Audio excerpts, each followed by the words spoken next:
The art form, born on the streets of the Bronx in the 1970s. Breakdancing has become an official Olympic event, the first dance sport to appear at the Global Games. The discipline would simply be known as breaking. It really has to do with who you have judging in terms of who's going to win. Finally getting its due. I do enjoy what I do. A great cultural moment for a lot of us. Yeah, the growth of it is just wild. It's being appreciated. I have to say, this sounds like fun. Oh, yeah.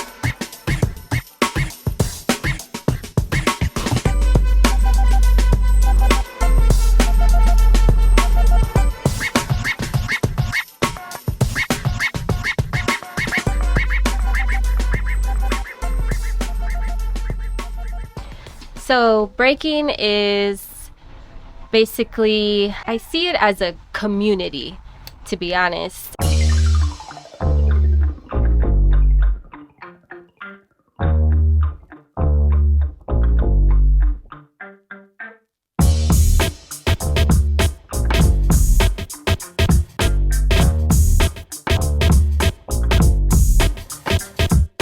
Well, it's really called breaking. That's the like gender neutral term, and it's called b-boying. And if you're a girl and you do it, you're a b-girl. So you can call it b-girling, or you can call it b-boying. Of course, it's movement, it's expression.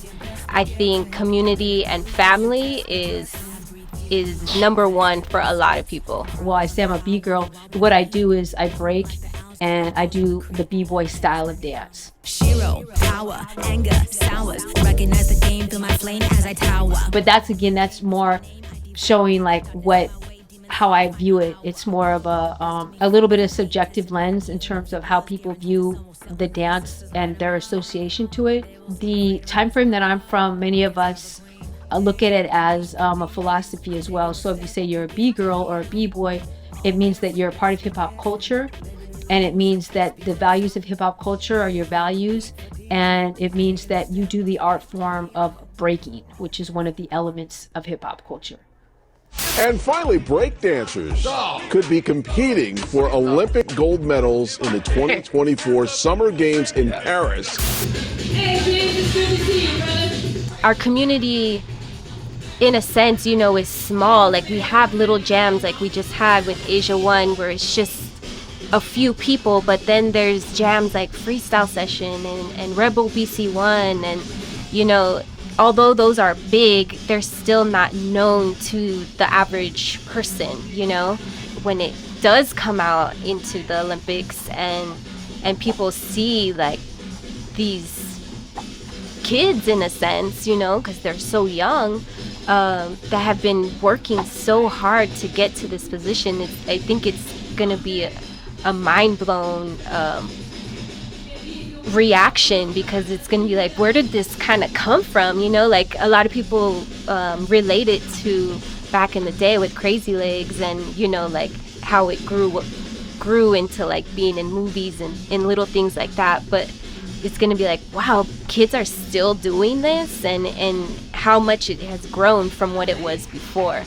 And the B-Girls are just top level now. Like B-Girl Jilou, she's training.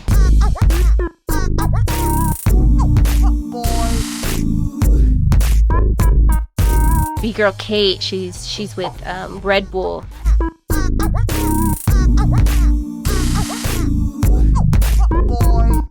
Just phenomenal, and the growth of it is just wild.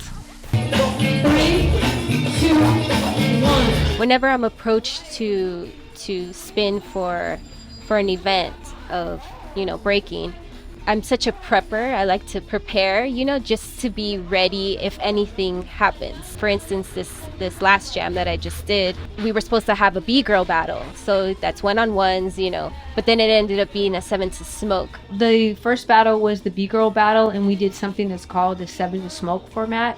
7 to Smoke is just kind of music just keeps going. The way it works is that it's whoever wins 6 battles is the one who wins. So that's how that worked out. And you go against a person, and then whoever wins that round stays on the floor, and then the other person comes up, and it just keeps going like that. It was like, okay, good thing I prepped, because now I have a format to follow. But I do read the crowd. I do see who's there, who's in attendance, and kind of what people like, you know? It's very helpful because I was part of the scene.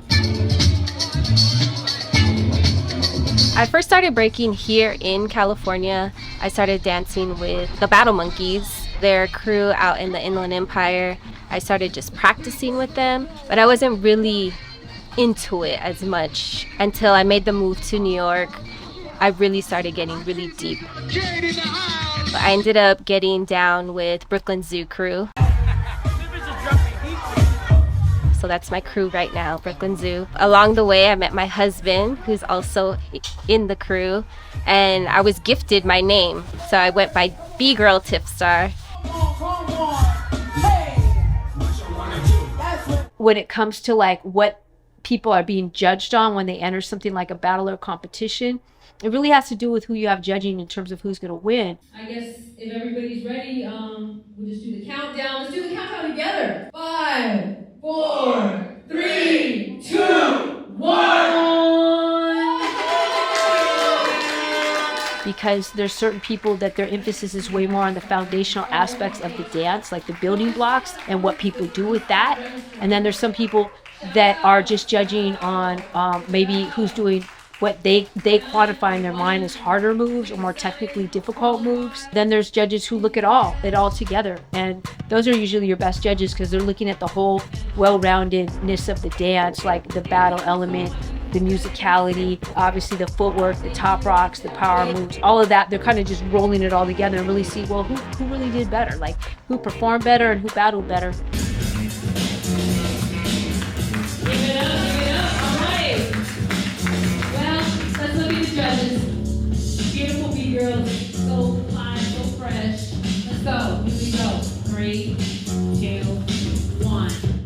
All right, give it up to Mizuki. I think that's it. I'm Mizuki Green. I'm so happy for sure, but I cannot imagine I won the battle today, even now. I started from hip hop and then now I'm focused on B-Girl. I cannot imagine and I was so surprised my body is moving. We like to create an atmosphere that speaks to hip hop cultures. Our organization is called No Easy Props. We're a 501c3 nonprofit, and our mission is to preserve and proliferate hip-hop culture for community benefit and proactive youth development. It's really beautiful to be in community with each other. We want to lift the community up. We want to provide for people.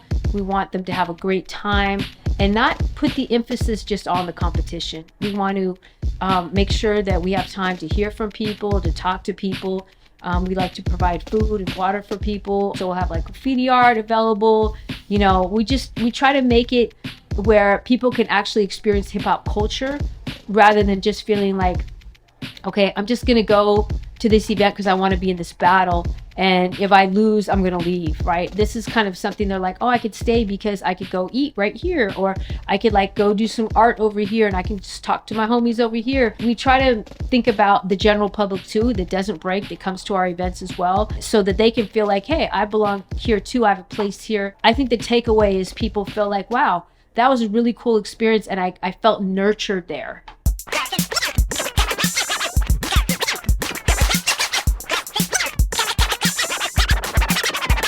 Our organization, No Easy Props, has recently become a member of the Artists for Healing and Justice Network. It's a network of about, I think it's 13 to 15 organizations that use the arts to help people, especially people of color, especially youth experiencing incarceration, adults experiencing incarceration. The healing and justice part is really, that's kind of work we've always been involved in. At some of our first initial meetings, getting to know Jason, getting to know Luke, and getting and realizing like, wow, this CAPO space is perfect. It's rare that somebody would be like, yeah, well, you can utilize it.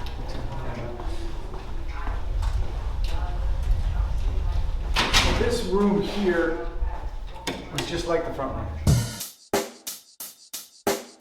Check the mic and make sure it sound right, boy. Jail Guitar Doors is a nonprofit organization that provides instruments for music programs in prisons, juvenile halls, parks and recs and across the nation. Word of mouth that was getting around. So we were not just dealing with justice-involved youth anymore. We were dealing with their friends and from the neighborhoods who by word of mouth were like, hey, I'd like to go in the studio. And so we started thinking, well, why are we only taking this opportunity to the youth or the adults after they've made the worst mistake of their life? What if we got upstream and got this to the kids in the parks and rec centers and out in the public? So we begin to look at our programs. Inside is really just an introduction, a way to build a relationship, to build trust. And then we realized we needed a bigger studio. So that's where we're at right now at the CAPO Center, which is Community Arts Programming and Outreach. It's for the network. It's for our purpose. What we're trying to do here is we're trying to help our communities. We're trying to help them heal. We're trying to offer them places where they can be nurtured. It's been a joy to actually connect with Jail Guitar Doors and the CAPO Center. It really is. It's a total joy. I think we're like a perfect fit for one another. Almost to a man, every young man that I've worked with that is inside incarcerated for using a gun, it told me the first time that they ever used a gun was to get something to eat. There's so many talented kids in these areas that just don't have access to resources or aren't even aware of what they can do with their creativity, right? They're not even aware that there are avenues. 1 in 6 jobs in Los Angeles is somehow linked to the entertainment business. So Asia One, I met her, through the scene, through the community when I moved back to LA. To be honest, she gave me a chance. Like, she seen me at another jam, spinning a local jam, and she gave me a chance to be one of the first female DJs for B-Girl Summit, which is with B-Boys Summit from back in the day, but she had just started the collab with B-Girl Summit, adding it to the summit. She gave me the chance. From there, she's just always giving me opportunities for different events that she does. When she asked me to do this jam, of course, helping the community and being down for it.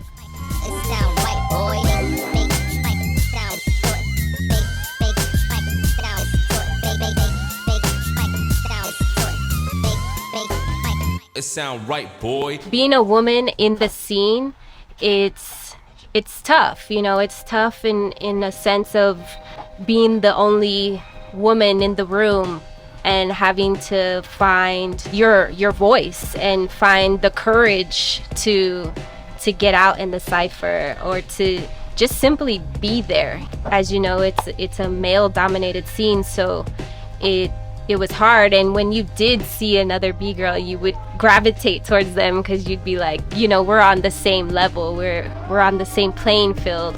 Obviously there's the pioneers before me, like Asia One. I think the barriers that exist are that B-girls are a minority to B-boys, which are the majority. So we tend to be an afterthought in terms of us as a population. We could be newer to it, so we don't have like the amount of years and training and practice and technique that some of the B-boys have. Really what we see now is that this is a dance that is relatively subjective. Well, it is subjective because it's an art form, and because it's an art form, everybody's going to do it differently. We're doing the same dance, right? We're all breaking. And I think what's important for us as a community that we're trying to move towards is that women that do this shouldn't get a lower rate than a man who does this, even if we're a minority, because we're doing the same dance. So we're doing the same thing, so we should get paid the same rate. And so in the battles and the competitions, we should have the same cash prize. We shouldn't have a lower value because there's less of us entering the battle. And I think that's just something now people are really starting to realize, hey, yeah, actually, that's incorrect to assume that. It makes it maybe more challenging for the promoters that want to think about it like that as a monetary thing, but we kind of need to cross that bridge and realize, like, hey, if we don't bring the equity here with this, then it's going to deter women from wanting to do this. I feel like when people know I'm on the roster, I'm on the flyer, that I'm going to bring a type of energy. Man, the best part is it's just such a fun dance to do, and it's always challenging because the music's always going to be a little different. Your body's always going to be feeling a little different, and the floor you're dancing on is always going to be a little different, and you have to make those three things work together in order to do what you're doing. And so it's not really about an age, it's more about growing through all of those experiences each time you dance. And that's why it's so fun. Like, that's why people still do it into their 50s now, because it's just a really enjoyable thing to do. It's just wild now, like the growth of the B-Girl scene. My husband's a breakdancer. No. And he's pretty good. Breck, you know. I had no Jeff is a idea.